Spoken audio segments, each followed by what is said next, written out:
My name is Mike Holmes and I'm one of the Vice Chairs at the Royal College of General Practitioners, and I'm also a GP in the north of England. We find ourselves in challenging times and our service is under significant pressure, both in terms of workload and in terms of workforce. And sadly, that situation is likely to deteriorate as the coronavirus situation unfolds. This gives us an opportunity to look more widely for support within our workforce.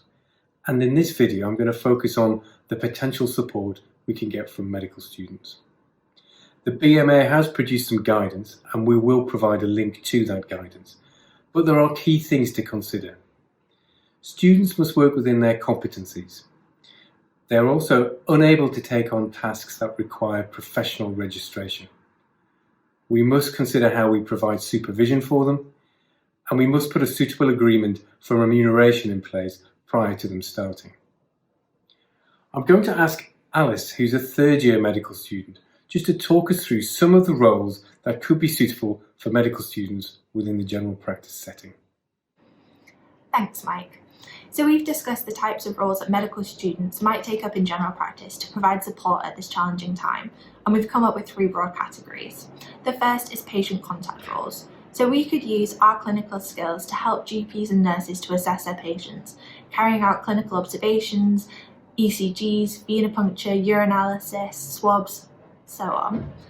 Additionally, we could also make wellbeing calls, that's telephone calls to vulnerable patients who are shielding at home, to provide support and help them with practical things such as nominating a pharmacy and signposting them to further helpful information.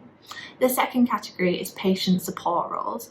For example, we might work in a dispensary helping the team to prepare prescriptions, manage the stock and carry out home deliveries. Or we could work in reception, taking calls, booking appointments and making sure patients access the right service for them. The third category is back office support roles. So we could help teams to input and extract data from the patient record or help secretaries to type and send letters. However, this list isn't exhaustive and there are many other roles that practices may feel are important and appropriate for medical students at this time. Thanks, Alice. So it would seem that medical students could be an important source of support for us at this time. They are capable, willing to learn, and can adapt their skill sets to the roles that we will need.